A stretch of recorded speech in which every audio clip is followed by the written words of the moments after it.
I'm Allan Filipowicz. I'm a professor at Cornell University. As you know, we teach virtual programs. They meet bi-weekly. And what I'd like to do is have a brief session on leading through crisis, emotional and social intelligence, to give you a flavor for how these sessions work a little bit, except for the interactive aspect. Obviously, in a real session, we talk much more. And in this session, I will be doing a monologue.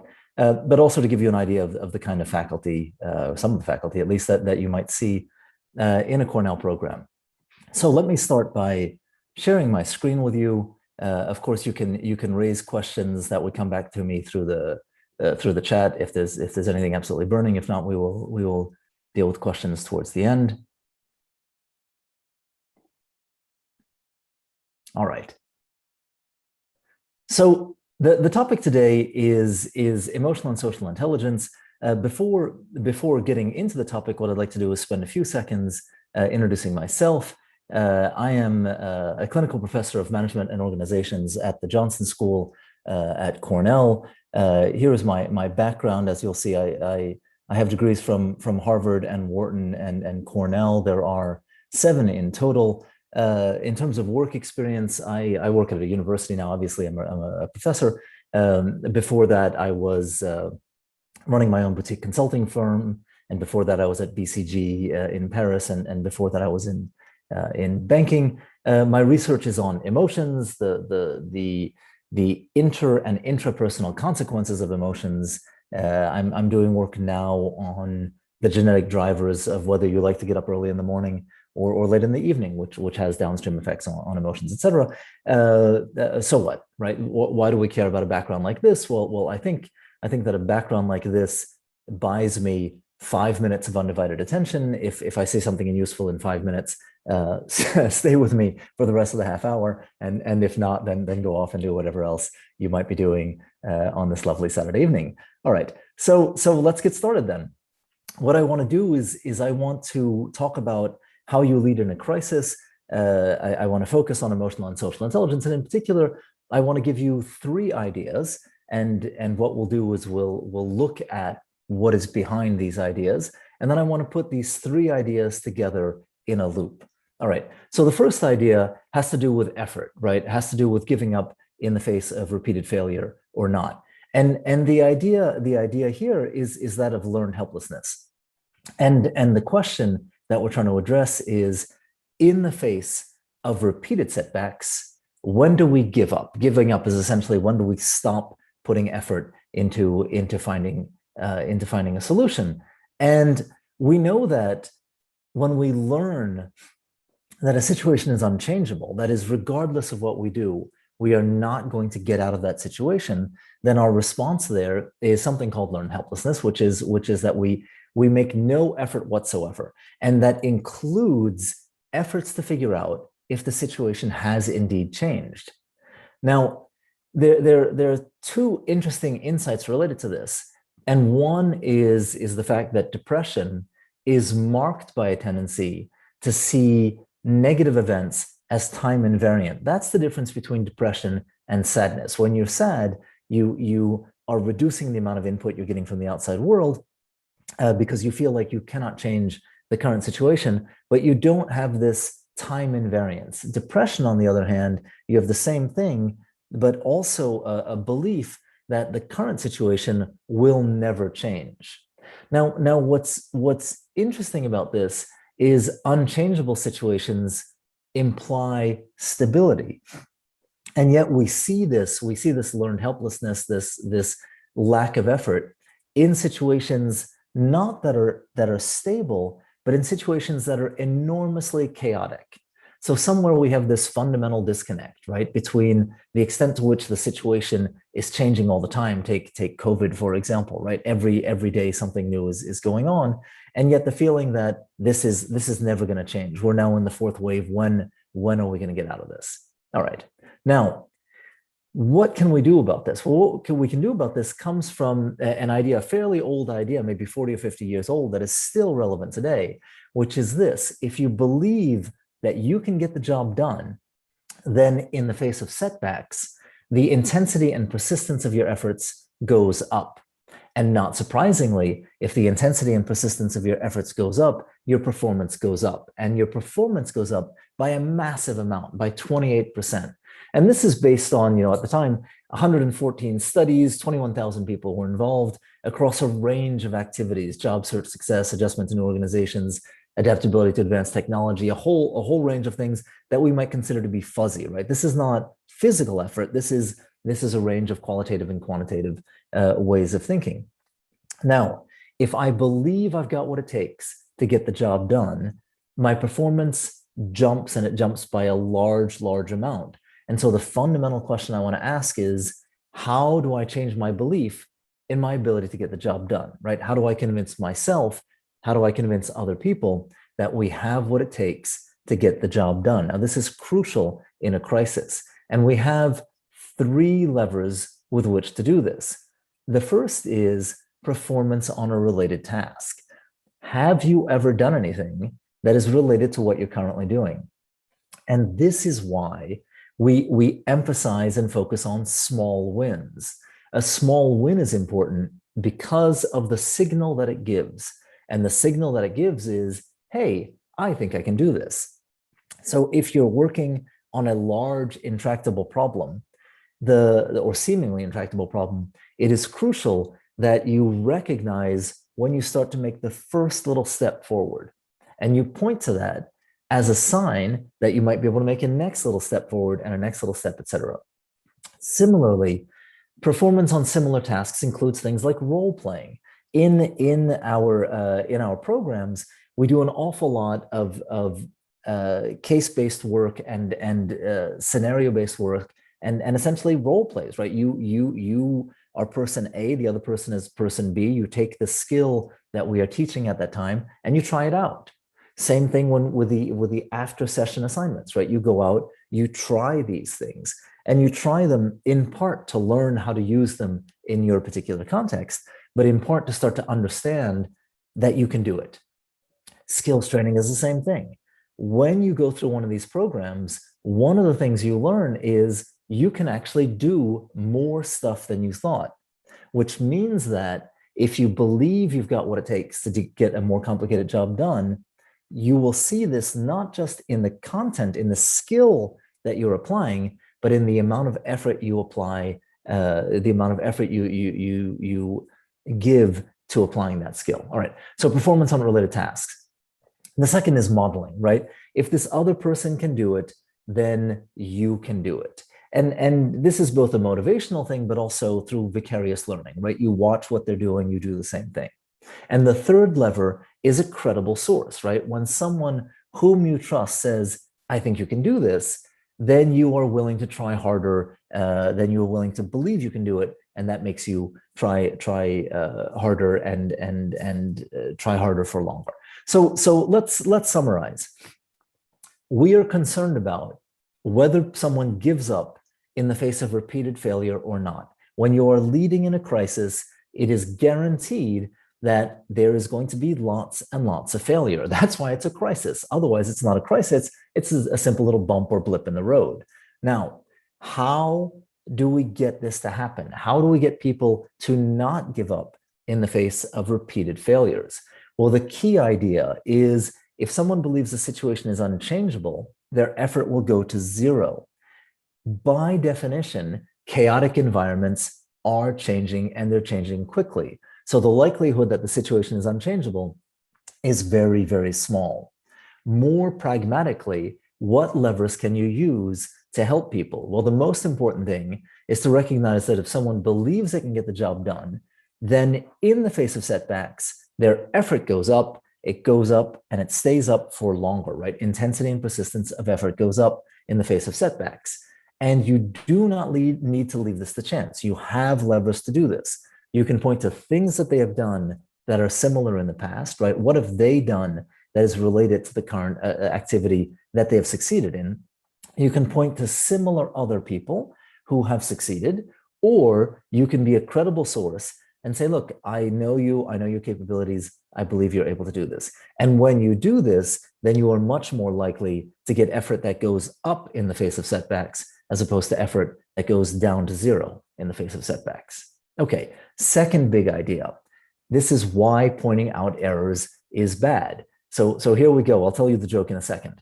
Uh, Positive feedback and negative feedback are two completely different tools.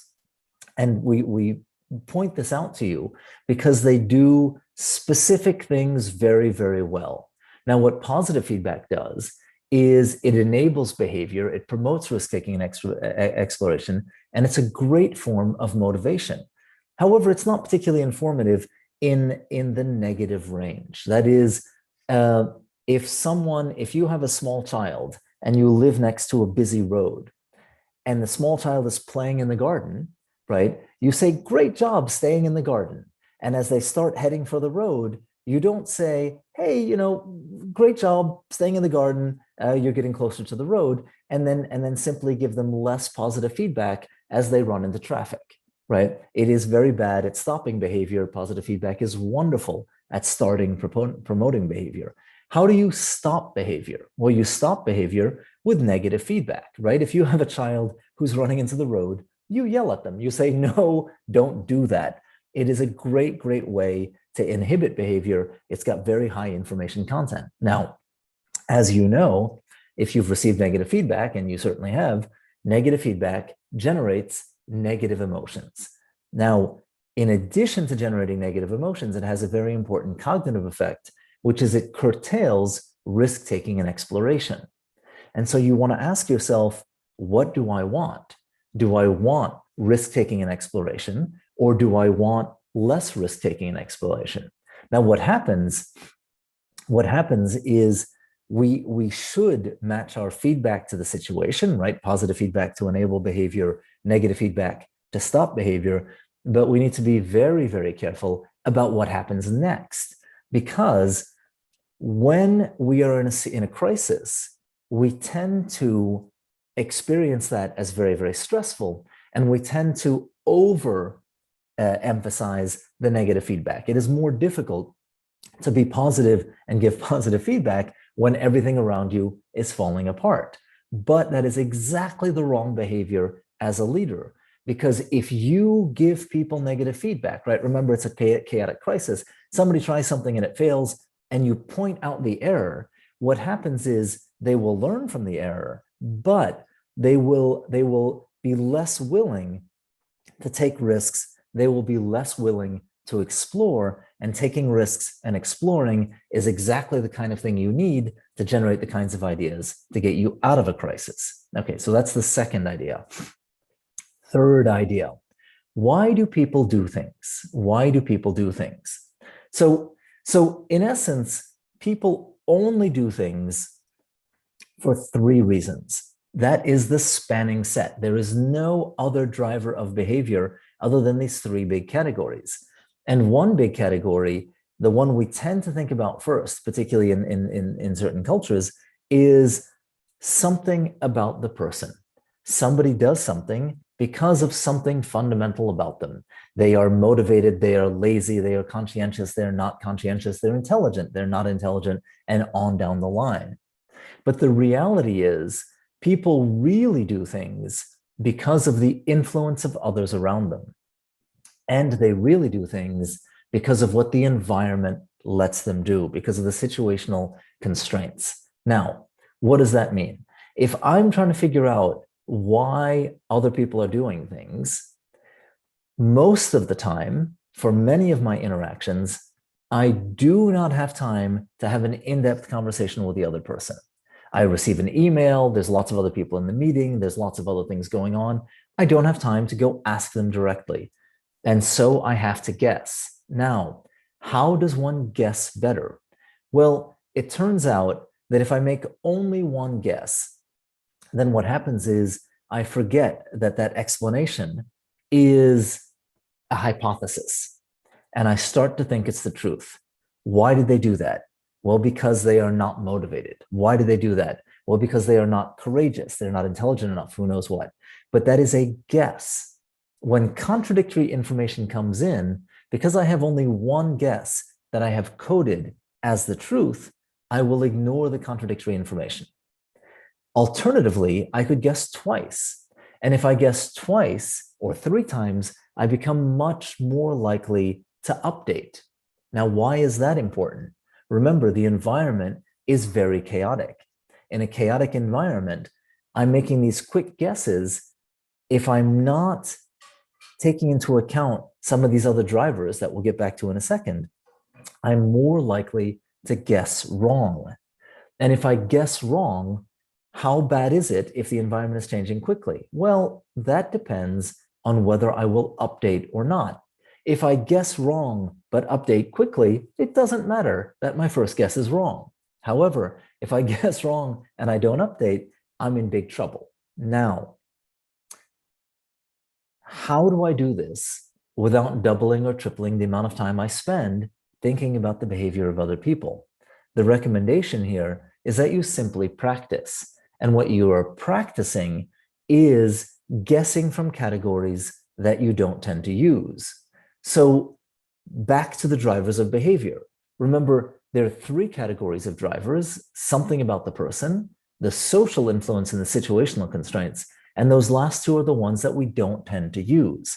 And so what you should practice is every time you see a behavior that doesn't make sense, right? A behavior that you would not have predicted, practice explaining that behavior based on social influence. Social influence, you'll remember, is either direct, right? Someone telling the other person what to do, or it is in the more distant past, right? This is the influence of culture, either microculture, right? This is how I was raised, or more macro global culture, right? This is what we do.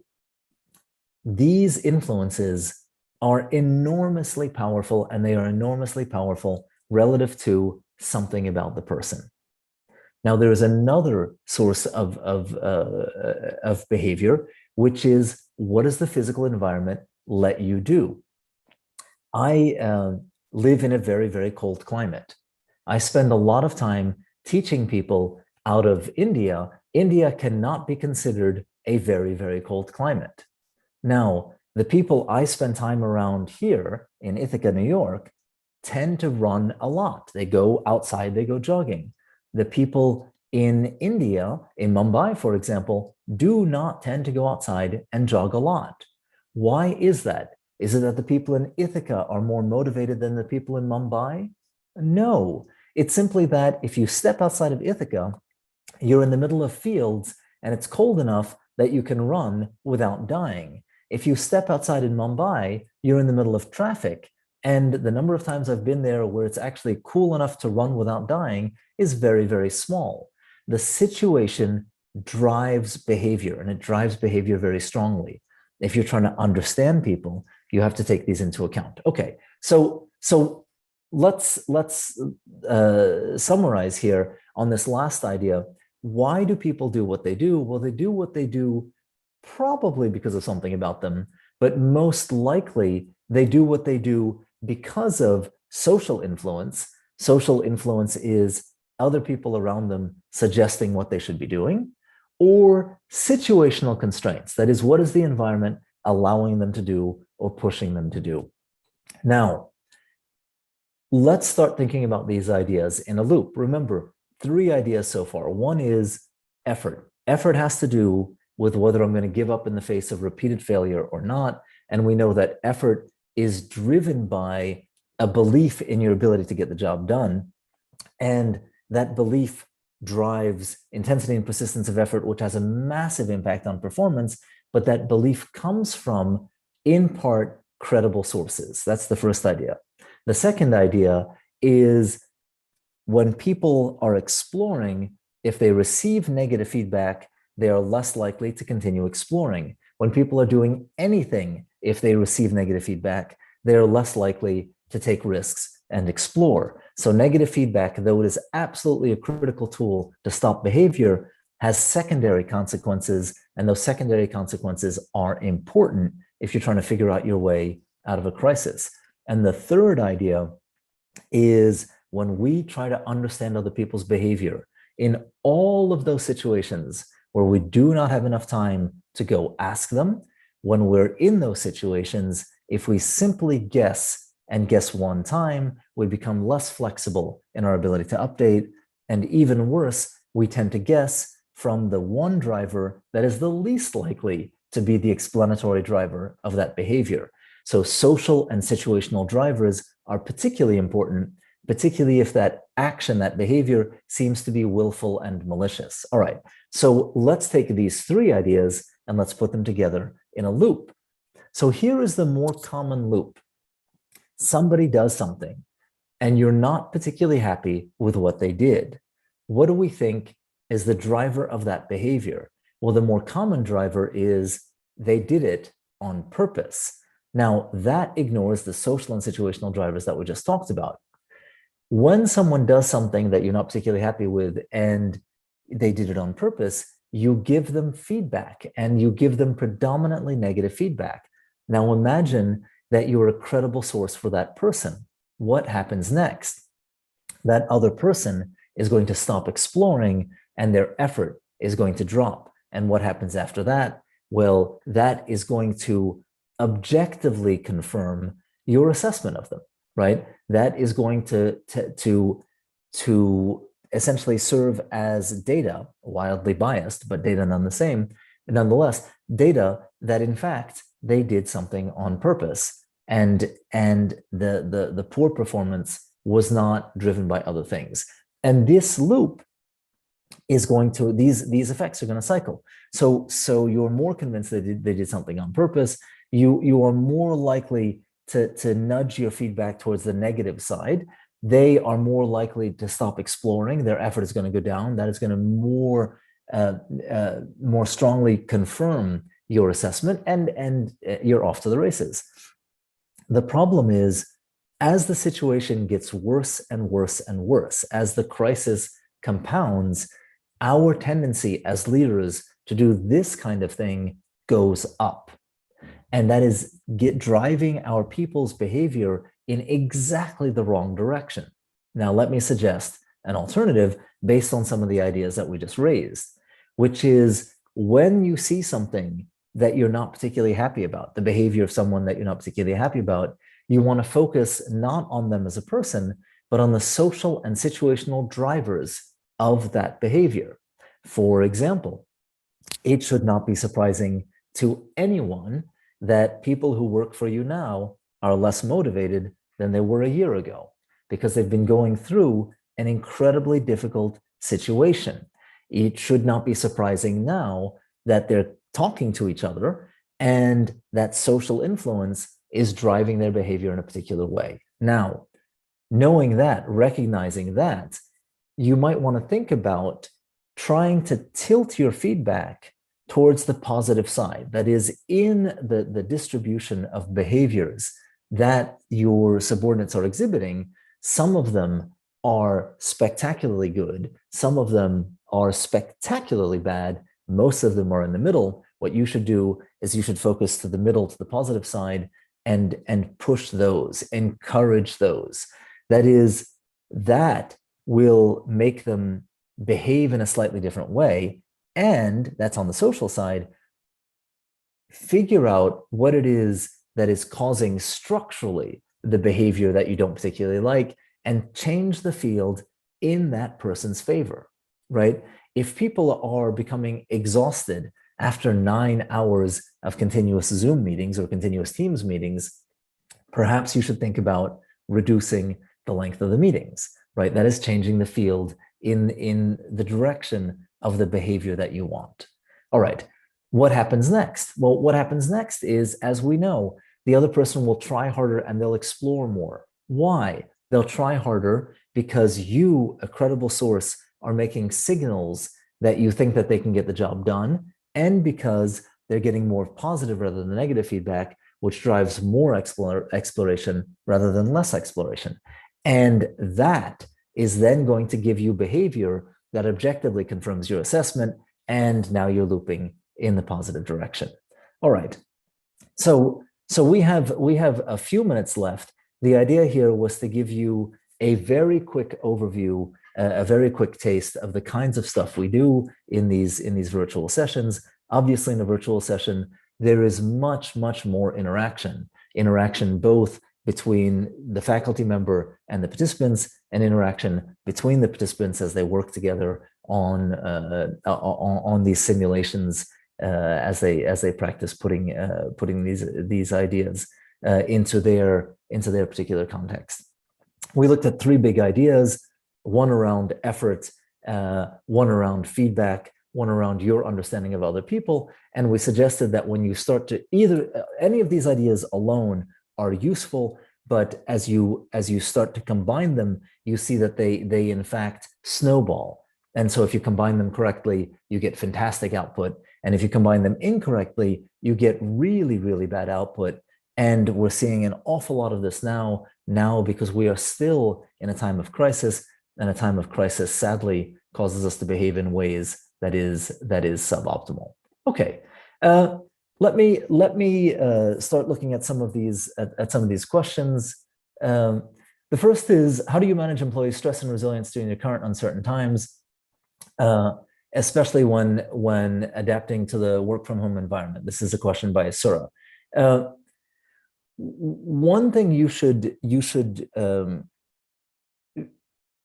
be aware of, and which is enormously helpful, is a recognition that the situation is different from the normal environment, right? What I'm seeing an awful lot of is that everyone is pretending that things are fine, and they're pretending that things are fine because they think that will be less stressful. And in fact, the exact opposite is happening. Things are not fine, right? Things are completely different from how they were before, and much, much more difficult for everyone. There was data that came out in December, a meta-analysis of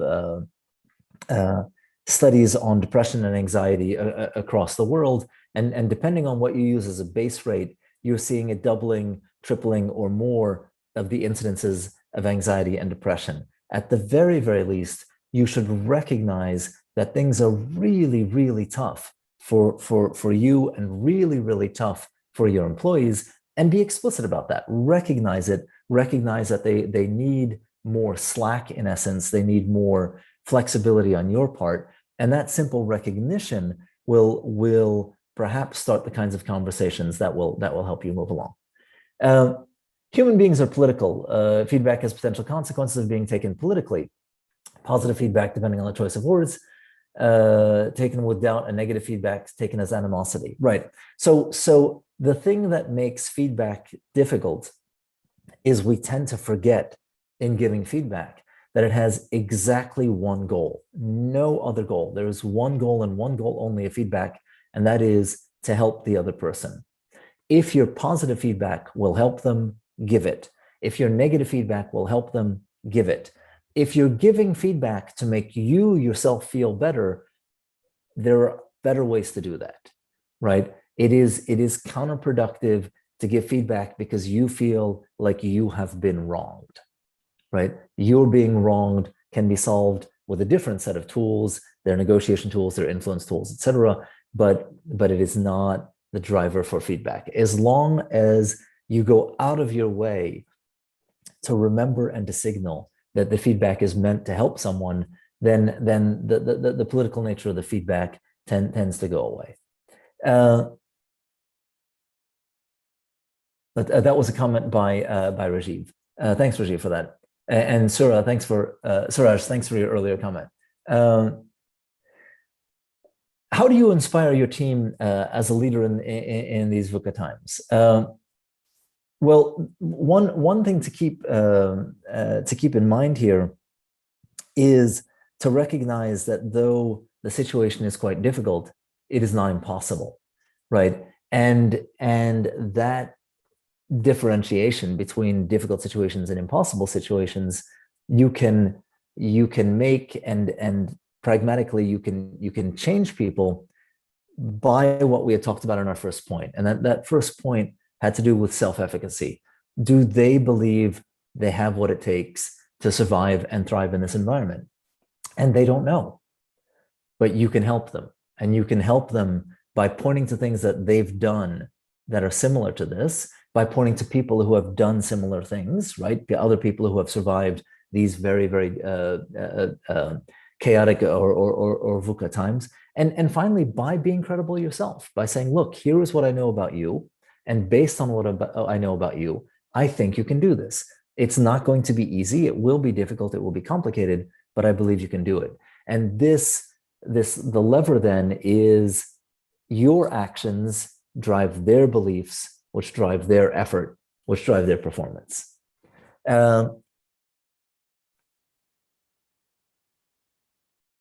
So the thin line of positive and negative feedback to propel performance in a given situational context, this is by Harpreet. Positive and negative feedback are completely different tools. And this is the last comment. Positive and negative feedback are completely different tools. Positive feedback you use if you see a behavior that you want more of. Negative feedback you use if you see a behavior that you want less of. So one drives behavior, positive feedback, one stops behavior. They're both incredibly useful. My suggestion is, given the context and the fact that negative feedback tends to curtail not just that specific behavior, but other behaviors around it, right? It curtails risk-taking and exploration. In the current environment, I would suggest that you nudge yourself towards more slightly positive feedback. Thank you so much. It was wonderful spending time with you all. Pleasure, and I hope I can see you virtually in the classroom where we can interact live. Thanks again.